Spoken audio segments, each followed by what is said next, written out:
지난주에 마지막으로 저희가 봤던 부분이 시내산 단락이라는 부분이었습니다. 즉 이스라엘 백성은 애굽에서 탈출한 이후에 2달 남짓의 이 여정을 통해서 시내산에 드디어 도착합니다. 이스라엘에게 있어서 시내산이라는 곳은 신앙의 시작이죠. 즉 시내 광야에 도착해서 도착한 내용이 다시 한번 보겠습니다. 출애굽기 19장 1절에 큰 소리로 읽겠습니다.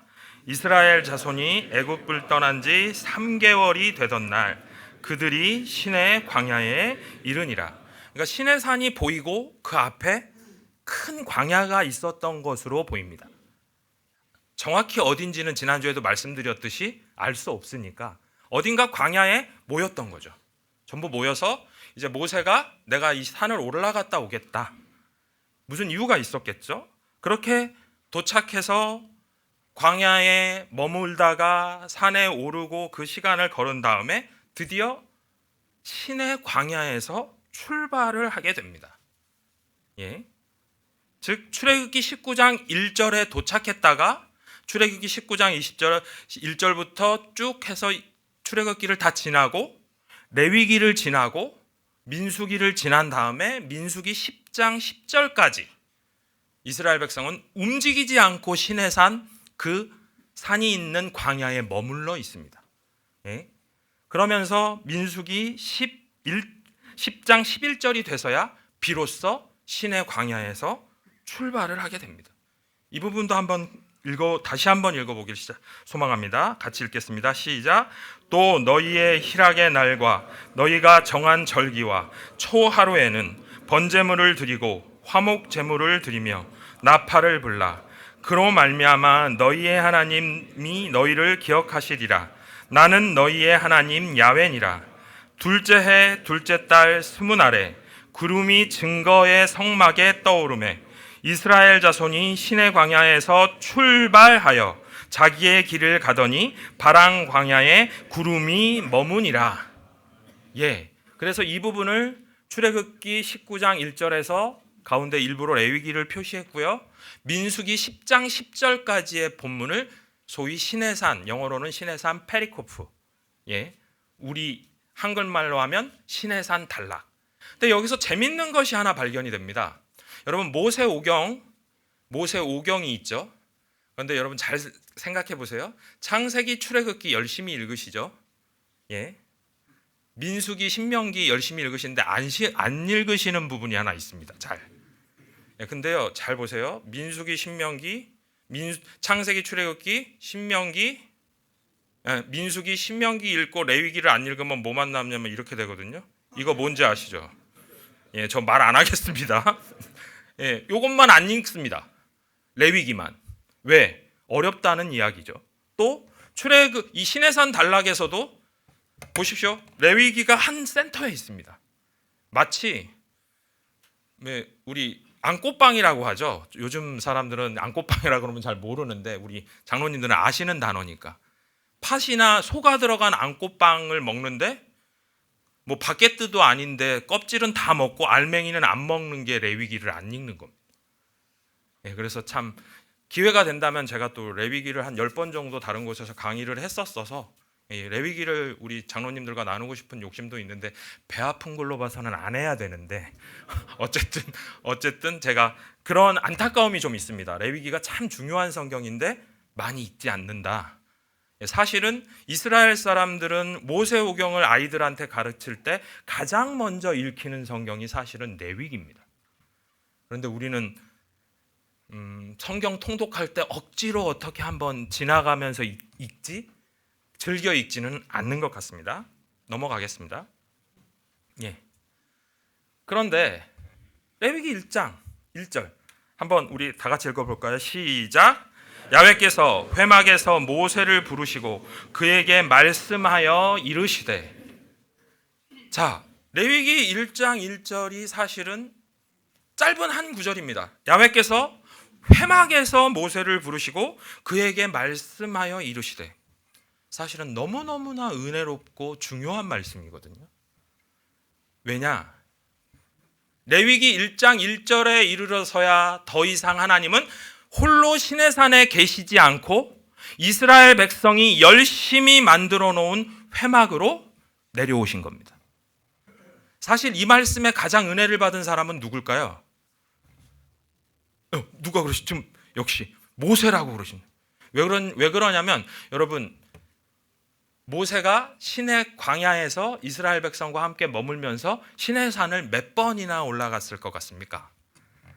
알고 계신 분들은 말씀하시면 안 되고, 여기 그 원로 장로님들 중에 저 강의를 들으신 분들이 있으셔가지고, 대답 입이 막 내가 아는데 눈빛이 막, 기본적으로 우리가 알고 있기는 2번이라고들 많이 생각하십니다. 첫 십계명을 받아와서 내려와 봤더니 아론이랑 이 이스라엘 백성들이 금송아지 만들어 놓고 난리를 진짜 던져서 깨뜨렸죠. 그래서 한 번 더 받으러 오고 올라갔다, 2번. 그런데 그렇지 않습니다. 출애굽기 19장부터 출애굽기 끝까지를 잘 읽어보면 자그만치 모세가 시내산을 이렇게 많이 올라갑니다. 이게 다가 아닙니다. 5차가 다가 아니고 8차까지. 참고로 시내산은 한라산보다 조금 높고 백두산보다 조금 낮다고 알려져 있습니다. 그런데 좀 이상하죠. 시내산이 어딘지도 모르면서 어떻게 그걸 그렇게 계산을 했는지는 모르겠어요. 어쨌든 그 정도 높이라고들 이 전설 따라 산만리처럼 소문이 났다고 합니다. 그러니까 아무리 모세가 하나님께 이 건강의 은혜를 받았다고 할지라도 1년 동안 그것도 올라갈 때마다 금식을 해야 되거든요.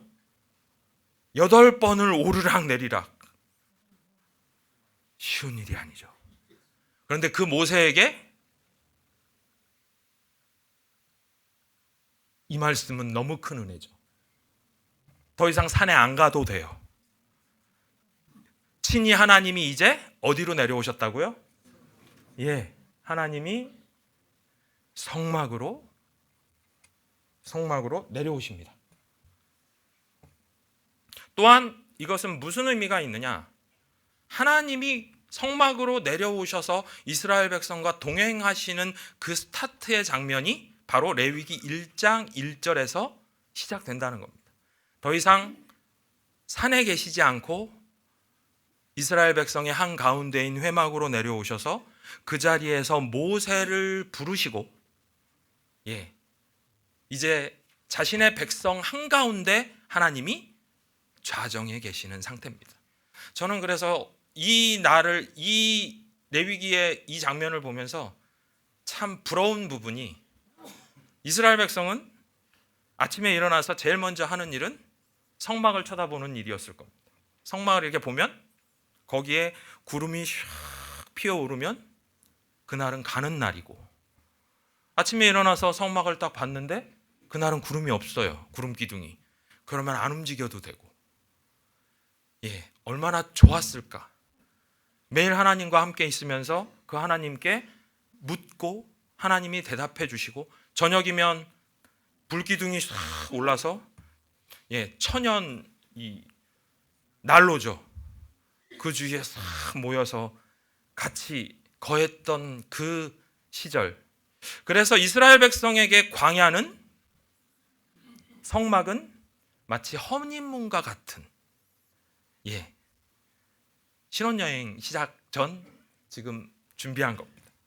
더 이상 시내산에 계시지 않고 성막으로 내려오셨습니다. 근데 이게 왜 또 중요하냐?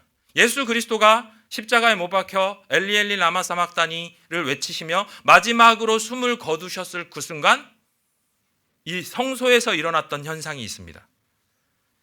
성소와 지성소 사이에 막이 찢어져 내리면서 그 안에 계셨던 하나님이 더 이상 성막에도 거하지 않으시고 어디로 들어오십니까? 오른손 한번 들어볼까요? 우리 장로님들 한번 부탁드리겠습니다. 오른손 한번 들어서 여러분의 가슴으로 댑니다. 여기 들어오셨습니다. 우리 찬양 있지 않습니까? 내 몸은 성전이요. 사도 바울의 고백 중에도 너희의 몸이 거룩한 성전임을 잊지 말아라. 우리가 곧 예수 그리스도의 죽음과 함께 하나님이 거하시는 성전이요 성막이 된 것입니다. 눈에 보이는 걸로는 우리 교회들이 그 역할을 감당하고 있지만 성경상으로는 우리 안에. 그러면서 레위기 1장 1절의 또한 의미는 하나님이 더 이상 자신의 백성과 분리되어 계시지 않고 하나님의 백성인 이스라엘과 함께 하십니다. 그런데 하나님이 두 가지를 요구하신다는 거예요. 무엇이냐? 하나님이 출애굽기 20장의 십계명으로 시작된 계명을 주십니다. 이스라엘 백성과 함께 하시기 위해 하나님이 요구하셨던 첫 번째는 내가 거룩하니 너희도 거룩해야 한다. 워낙 오래되셔서 이제 부부 생활 해 오신 것이 꽤 길어지셨을 텐데, 왜 부부 생활을 처음 시작할 때 한번 회상해 보시면 안 맞는 부분들이 있잖아요. 요즘은 그런 일 없지만 뭐 치약을 가운데만 짜서 쓰면 뭐라고 하신다던가 사모님이, 뭐 요즘은 다 튜브 형식으로 바뀌었지만 옛날에 럭키 그 치약은 이 금속으로 돼가지고 잘못 짜서 쓰면 끝까지 못 쓰거든요. 별걸 다 기억하죠. 저도 그걸 써봤던 세대라서 그렇습니다. 그런 것들을 서로 지켜가는 것이 필요합니다. 그래서 주어진 것이 십계명과 율법이었고, 또 한 가지는 내가 살 곳을 너희의 손으로 지어줘라, 성막입니다. 즉 하나님은 이스라엘 백성과 함께 하시기 위해서 두 가지를 요구하십니다. 계명과 성막. 그것이 준비되는 이야기가 출애굽기 20장 이후로 십계명과 함께 진행이 됩니다. 그래서 십계명과 율법 그리고 회막은 하나님이 이스라엘 백성에게 내가 너희와 함께 있고 싶은데 내가 좀 까칠해. 내가 좀 만만한 상대가 아니야. 너희가 좀 깨끗하게 너희의 마음과 행실과 모든 것들이 깨끗해야 하고 내가 거해야 되는 곳은 너희들이 수고를 해서 지어주어야 내가 거기에 함께 거할 수 있어 라고 가르쳐 주시는 핵심 이야기였던 겁니다. 넘어갑니다. 그러면 그것과 관련해서 구약 신앙의 특성에 대해서 한번 살펴보기를 원합니다. 첫 번째는 큰 소리를 읽어주십시오. 역사 관련성. 이 역사 관련성이라는 것이 상당히 의미가 있는데요. 구약 신앙, 특히 우리 구약 성경에 나와 있는 신앙의 가장 큰 특성은 역사 관련성입니다. 왜냐하면 고대 근동의 신들은 사실 사람들에게 관심이 없습니다. 신들은 그냥 신들끼리 삽니다. 그리고 사람들은 자신의 몸종입니다. 일을 시키기 위한. 신이 직접 인간의 역사에 관여하기 시작한 이야기의 기록은 구약이 유일합니다. 여러분들이 너무 잘 알고 계시는 그리스 로마 신화 잘 보십시오. 인간들하고 관련 없습니다. 신들끼리 싸우고 신들끼리 다투고 신들끼리 결혼하고 그런 이야기들이 어쩌다가 이제 아킬레스 같이 신과 사람이 맺어져서 아이가 태어나고 그 정도 이야기이지. 그런데 구약 신앙은 하나님께서 일단은 자기가 혼자시기 때문에 신들하고 이렇게 교제가 불가능하기도 하고 인간의 역사에 엄청나게 많이 관여하십니다. 역사 관련성이라고 합니다. 이 역사 관련성은 어디에도 드러나느냐? 아브라함부터 시작해서 모세를 지나 다윗을 지나 마지막 말라기 선지사에 이르기까지 하나님은 끊임없이 인간사에 관심을 가지십니다. 왜 이게 중요하냐? 지금 우리의 역사에도 주관자는 하나님이라는 사실입니다. 특별히 우리가 기억해야 될 사건이 하나 있습니다. 여러분들은 너무나 더 잘 알고 계시는 사건인데 6.25를 한번 기억하기를 소망합니다. 6.25 동란 때, 동란이라고 우리 때는 불렀었는데 6.25 한국전쟁이라고 하죠. 한국전쟁 때 가장 기억에 남는 장군이 한 분 계시죠? 메가더 장군이죠. 메가더 장군의 인천 상륙작전. 그리고 또 하나 기억나는 사건이 뭐냐면 바로 연합군의 6.25 전쟁 참전입니다. 그게 뭐가 문제인데? 이렇게 물으시는 분들도 계실 텐데, 우리가 기억해야 될 것은 그때나 지금이나 이 연합군, 즉 유엔군이 움직이려면 5개 상임이사국이 동의를 해야 됩니다. 지금은 이제 더 많아져서 7개가 됐는데 5개 상임이사국, 소위 미국, 영국, 러시아, 중국, 프랑스.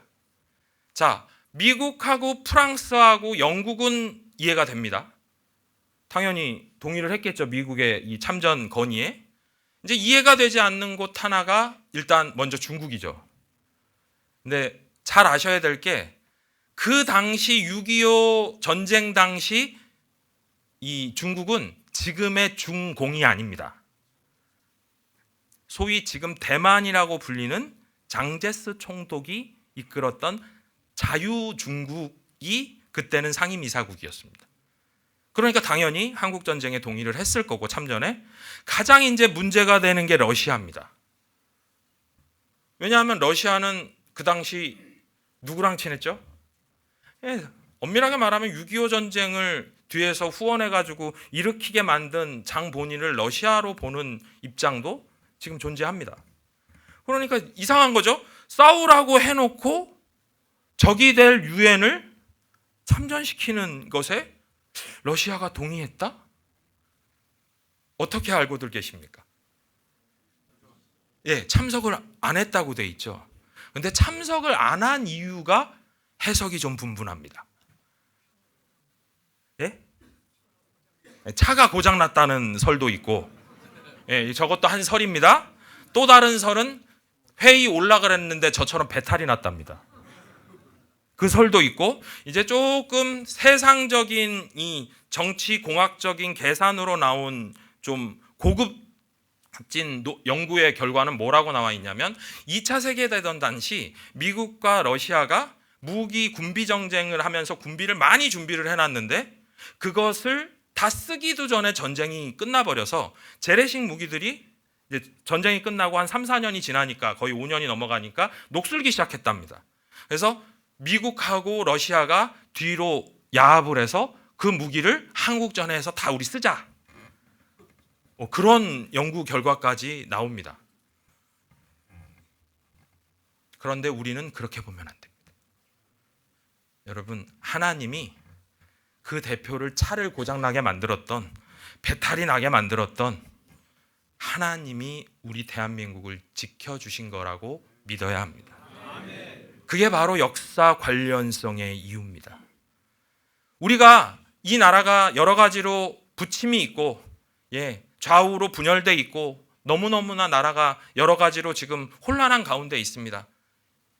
누군가는 그러더라고요. 주식이 오르니까 괜찮다고. 저는 주식이 오르는 것도 사실 불안합니다. 저 거품 잘못해서 또 꺼지면 얼마나 많은 이들이 또 좌절하고 자살을 하게 될지 그것도 또한 걱정입니다. 그러니까 이런 모든 것들에도 불구하고 그나마 저에게 믿음이 있는 이유는 이 나라는 한 번도 정치인들이 지켜본 적이 없는 나라입니다. 임진왜란 때도 제일 먼저 도망가셨고요. 대한제국 때도 힘 없었습니다. 결국 구한말 이후로 지금까지 이 나라를 지켜온 분들은 바로 여러분들입니다. 기도하는 백성들. 우리 기도하는 우리 장로님들이 이렇게 많고 매주 여의도 순복음교회에서 저는 이번에 이 신년 축복 12광주리 새벽 예배를 보면서 와, 우리나라 괜찮겠구나. 와, 꽉꽉 들어차는데요. 정말 한 번씩 이렇게 제가 뒤돌아봤어요. 너무 기분이 좋아서. 즉 기도하는 이들이 이렇게 많은데 하나님이 이 나라에 관여하지 아니하실 수가 없겠구나. 그것이 역사 관련성. 두 번째는 배타성이라고 합니다. 따라해 주십시오. 배타성. 기독교가 특히 이 개신교 프로테스탄트가 공격받는 한 가지 주제 중에 하나가 너무 자신들밖에 없다라고 이야기한다는 겁니다. 얼마 전 우리 천국 가신 조영기 목사님이나 우리 이영훈 목사님 설교를 제가 한번 정리하면서 들어본 적이 있는데, 성경도 마찬가지고 무슨 메타성이냐? 구원의 길은 하나라는 겁니다. 이 카톨릭이 이단 시비를 겪는 이유 중에 하나가 제2바티칸 공의회의 이 소위 교황께서 이런 선언을 합니다. 다른 종교에도 구원의 길이 있을지도 모른다. 참 모호하죠. 있다고도 아니고 없다고도 아니고 우리만 있다고도 아니고 있을지도 모른다. 우리끼리는 저게 뭔 소리야? 있다는 거야, 없다는 거야. 그러나 기독교, 우리 프로테스탄트는 분명합니다. 구원의 길은 오직 한 길. 그리고 또 한 가지는 하나님은 한 분. 그게 바로 베타성입니다. 세 번째는 무형상성입니다. 따라해 보십시오. 무형상성. 이건 뭘 의미하느냐? 일단 우리 여의도 순복음교회 특히 장로의 성전을 한번 둘러보십시오. 조금 주무시는 분들 깨라고 둘러보라고 말씀드린 건데 아무도 안 깨시네요. 이 둘러보면 여기 하나님의 모양을 한 형상이 없습니다. 기독교는, 특히 구약의 기독교는, 구약의 신앙은 하나님조차 형상화하지 않습니다. 이게 왜 중요하냐? 그 당시 모든 나라의 모든 신들은 신상이 다 있었습니다. 오직 구약만, 이스라엘의 신앙만 형상을 금지시킵니다. 나중에 십계명을 잠시 말씀드리겠지만 형상을 만든다는 것 자체가 소유를 의미하기 때문입니다. 만들어 놓고 내가 갖겠다는 거죠. 그래서 구약은 세 가지 역사에 관련된 모토를 가지고 있고, 두 번째는 다른 신을 인정하지 않는 것. 두 번째, 그리고 형상은 없습니다. 자, 그래서 바로 이어서 이제 십계명으로 넘어갑니다. 그런데 여러분들 이거 처음 아시는 분들이 꽤 많으셔서 기독교와 유대교와 카톨릭이 십계명이 다릅니다. 이거 모르셨을 겁니다. 그러면 뭐야? 성경이 다른 거? 아니요. 성경 구절은 같은데 10개로 나누는 이 방법이 다릅니다. 기독교는 여러분들이 너무나 잘 아시니까 넘어가고, 유대교는 이 출애굽기 20장 1절에 나는 너를 애굽에서 이끌어낸 야훼니라, 이게 1계명입니다. 유대교는 독특하게. 그리고 그 1계명, 우리의 1계명, 다른 신계명과 신의 형상 만들지 말라는 것을 그냥 다른 신을 섬기지 말라로 묶어버립니다. 이렇게 돼 있고요. 이 부분만 다릅니다. 그리고 캐톨릭은 다른 신을 섬기지 말라까지는 괜찮은데 하나님의 이름을 망령 쭉 가다가 어디에서 분리가 되느냐? 9계명, 10계명을 이웃의 집을 탐하지 말라 안에 우리 기독교의 10계명은 안에까지 다 들어가거든요. 근데 캐톨릭은 이웃의 아내를 탐내지 말라를 분리해 놓습니다.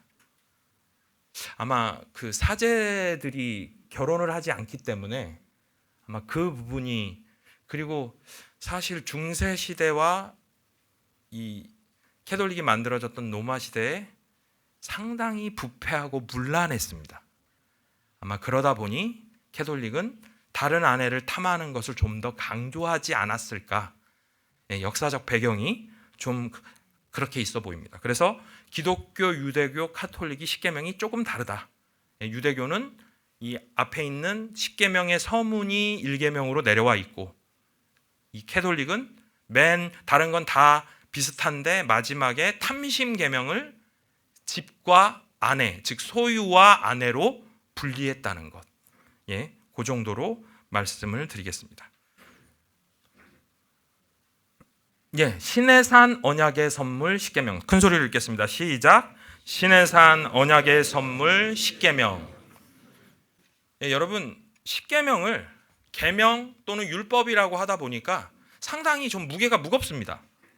아, 이거 너무, 그래서 언약의 선물? 이거 지키라고 준 건데 어떻게 선물이야? 예, 전제가 있습니다. 그것이 무엇이냐? 하나님이 모세를 출애굽기 6장에서 호렙산 떨기나무에서 만나시죠. 그래서 모세에게 먼저 십계명을 하사하시고 이걸 들고 가서 이스라엘 백성에게 전부 설명하고 지키겠다고 사인 받아와라. 그럼 내가 그들을 애굽에서 탈출시키리라. 그러지 않으셨죠? 예, 그게 아멘 하시면 좋으신 거예요. 예, 아니에요. 그렇게 하지 않으셨어요. 하나님은 무조건 그냥 불쌍해서 탈출시키셨어요. 그리고 이 신의 산 언약, 즉 이 십계명과 관련된 모든 하나님의 언약들은 아까 말씀드렸듯이 내가 너희들이랑 같이 있고 싶으니 최소한 이건 지켜줘야 돼. 라는 하나의 선물과 약속의 말씀입니다. 그러니까 제가 아까 말씀드렸듯이 제가 결혼을 해보니까 이전에는 저희 집 같은 경우가 지금 홀로 계시는 어머니, 딸 둘, 그 다음에 저희 집사람 이렇게 여자 넷에 저만 남자거든요. 제일 불편한 게 여름에 좀 팬티만 입고 좀 입고 싶은데 이게 안 돼요. 어머니도 모시고 있고 또 여자아이들도 있고 하니까 늘 이렇게 편하게 옷을 잘 입지 못하는 룰이 생기는 거죠. 그리고 이 제일 골치가 저는 죄송합니다. 소변을 볼 때도 서서 싸 못하고 앉아서 합니다. 예, 뭐 어차피 변 볼 때는 앉아서도 쉬 보니까요. 왜냐하면 이게 서서 하다 보면 어쩔 수 없이 튀잖아요. 이전에 이제 총각 때 혼자 화장실을 쓰거나 그럴 때는 안 그랬었는데 이 룰이 바뀐다는 거죠. 십계명도 같습니다. 너희들이 애굽에서 살던 대로 살지 않고 이제 내가 너희들이랑 살아야 하니까 너희들과 살기 위한 나를 위해 너희들이 지켜줘야 할 최소한 그게 바로 시내산의 언약이고 십계명이 그 모체였습니다. 한번 서문부터 보겠습니다. 언약의 서문 읽겠습니다. 시작. 하나님이 이 모든 말씀으로 말씀하여 이르시되 나는 너를 애굽 땅 종 되었던 집에서 인도하여 낸 내 하나님 야훼니라. 이게 유대교는 이게 일계명입니다. 그러니까 유대인들은 이 계명과 역사를 분리하지 않는 것 같습니다. 그러니까 자신들이 하나님과 동행하기 시작한 그 핵심 코어인 출애굽을 아예 계명 안에 명시한 겁니다. 너를 애굽 땅 종되었던 집에서 인도하여 낸 하나님 야훼니라. 이게 첫 계명. 그러면서 1계명이 바로 이어지는데요. 너는 나 외에는 다른 신들을 내게 두지 말라. 소위 이것을 한번 따라 하십시다. 이방신 금령. 근데 여기 좀 짚고 넘어가야 될 것들이 있습니다. 여러분, 우리 기독교의 하나님을 어떤 하나님이라고 부르죠? 유일하신 하나님이라고 합니다. 그래서 소위 유일신론이라는 이야기들을 많이 들으셨을 겁니다. 그러니까 유일신론 한번 보면 유일신론 한번 읽어보겠습니다. 나는 야훼라 나 외에는 다른 이가 없나니 나밖에 신이 없느니라. 너는 나를 알지 못하였을지라도 나는 내 띠를 동일 것이요. 44장 6절도 있습니다. 이사야서 이스라엘 왕인 야훼 이스라엘의 구원자인 만군의 야훼가 이같이 말하노라. 나는 처음이요 나는 마지막이라. 나 외에는 다른 신이 없느니라. 자, 유일신론을 하려면 일단 여기 딱 나왔죠. Only God. 오직 하나님. 오직 야훼. 그런데 이것만으로는 좀 부족합니다. 유일신론은. 뭔가 하나가 더 있어야 돼요. 그게 뭐냐면 And no the other gods. 예, 무슨 소리냐? 오직 하나님 한 분, 그리고 다른 신들, 그래서 소문자 갓들은 없어야 돼요. 이게 유일신론입니다. 목사님, 그럼 뭐가 문제인데요? 예, 1계명을 잘 다시 한번 읽어봅니다. 시작. 너는 나 외에는 다른 신들을 내게 두지 말라.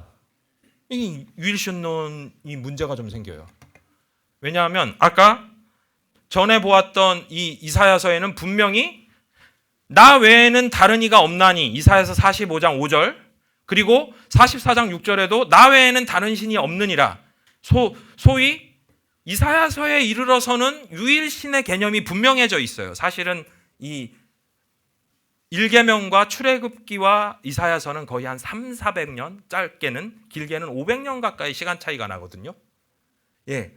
그러니까 상당히 후대에 이르러서는 하나님 한 분만 신이라는 개념이 분명했는데, 사실은 여기에는 너는 나 외에는 다른 신들이 아예 계명에 언급이 돼 버렸어요. 그럼 이때는 어떤 것이 요구되는 거냐? 밑에 있는 것을 한번 큰 소리로 읽습니다. 시작. 많은 신들이 있으나 너희는 과연 누구를 따르려느냐? 예, 아직 우리가 기억해야 됩니다. 분명히 우리도 유일신 하나님을 한 분 하나님이라고 고백하면서도 사실은 온전히 그렇게 섬기지 못하는 경우가 많이 있거든요. 그래서 엘리야의 질문도 이와 유사합니다. 큰 소리로 읽겠습니다. 시작. 엘리야가 모든 백성에게 가까이 나아가 이르되 너희가 어느 때까지 둘 사이에서 머뭇머뭇하려느냐? 야훼가 만일 하나님이면 그를 따르고 바알이 만일 하나님이면 그를 따를지니라 하니 백성이 말 한마디도 대답하지 아니하는지라. 예, 사실은 실천적 유일신론이라고 불리는 이 소위 단일신론은 여러 신들 중에 너한테 신은 누구냐? 라는 것에서 출발을 합니다. 그게 이 출발과 함께 나중에 이사야서 본문에 이르러서는 다른 신을 아예 부인하게 되는 거죠. 아니, 목사님, 그게 요즘 시대와 상관이 있습니까? 상관이 있습니다. 왜냐하면 요즘 시대도 이 상황과 비슷합니다. 어떤 질문과 똑같으냐? 어느 때까지 너희가 둘 사이에서 머뭇머뭇하려느냐? 야훼가 만일 하나님이면 그를 따르고 주식이 만일 하나님이면 그를 따를지니라.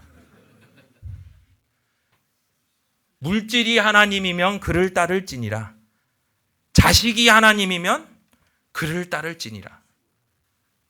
문제는 나는 홀로 있는 존재가 맞는데 핵심은 출애굽기 20장 3절에 너한테는 누가 하나님이냐는 겁니다. 물론 교회에 오면서 나는 하나님을 믿는 사람, 하나님께 순종하는 사람, 하나님께 충성하는 사람, 입으로는 이야기하죠. 그래서 예수님께서도 나더러 입으로 주여 주여 하는 자마다 천국에 모두 이를 것이 아니니라. 또한 이런 구절도 있습니다. 하나님과 물질을 같이 섬길 수 없느니라.